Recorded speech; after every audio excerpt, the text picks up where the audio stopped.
We're very excited with the technology that we have available to us here at the Mannheim School District. We're very fortunate.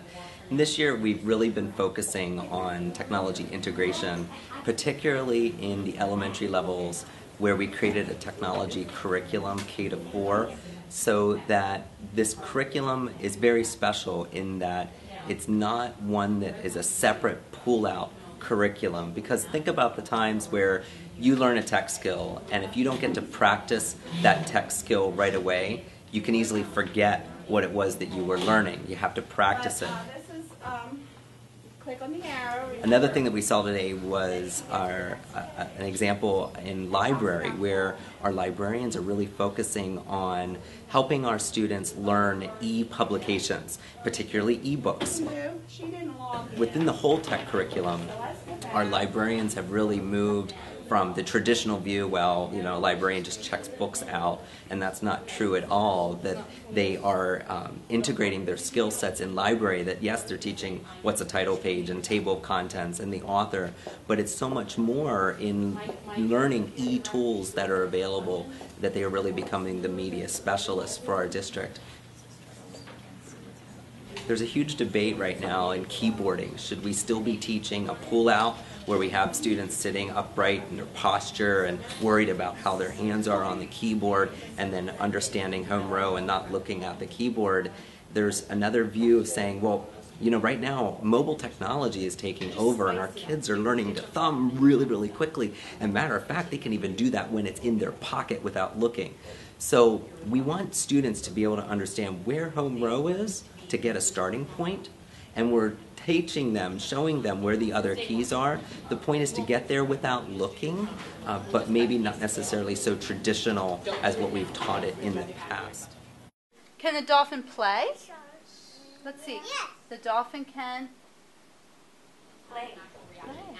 Even the tech curriculum has extended its way to pre-K, as you've seen today. The pre-K classroom has a program called Letters Alive, which uses augmented reality. It has the codes and the chips inside these letter cards.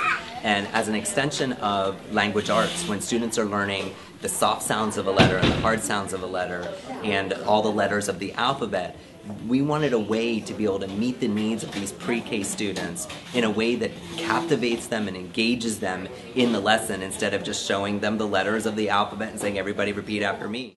Students really get so excited that they're able to have that opportunity to see this directly from the Promethean interactive whiteboard. Another element that we have now at the middle school level this year is that we are a part of the Pennsylvania State Hybrid Initiative, which is a pilot for us this year. And what that means is we've taken 2 social studies classrooms, one in 7th grade and one in 8th grade, and we've gone through some very extensive training with the teachers to be able to learn how to create a hybrid environment. There's many different types of hybrid, otherwise known as blended learning, but the hybrid that we're going with is a classroom rotation model, where basically the class now is divided up into 3 groups. One group is direct instruction, working one-on-one with the teacher. Another group is a collaborative station, where students are able to work together on projects to discuss the same content or standards that they're studying.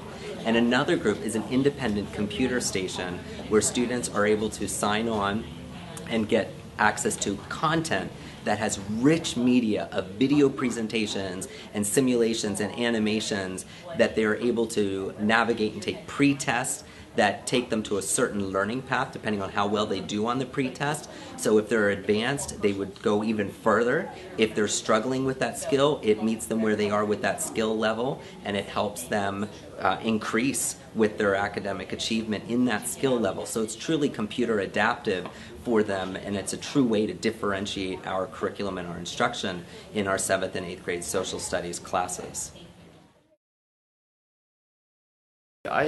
I like it so far. I think it will take getting used to, just because all of us as students are, I know I'm more used to just having the teacher just talk to you directly all the time and filling in notes. But I think being able to go on your own a little bit and go on to the learning path and just learn from the videos and answering questions can also be good, because it makes sure that you really know the information, because if you don't do well with the questions after you watch and learn from the video, it takes you back.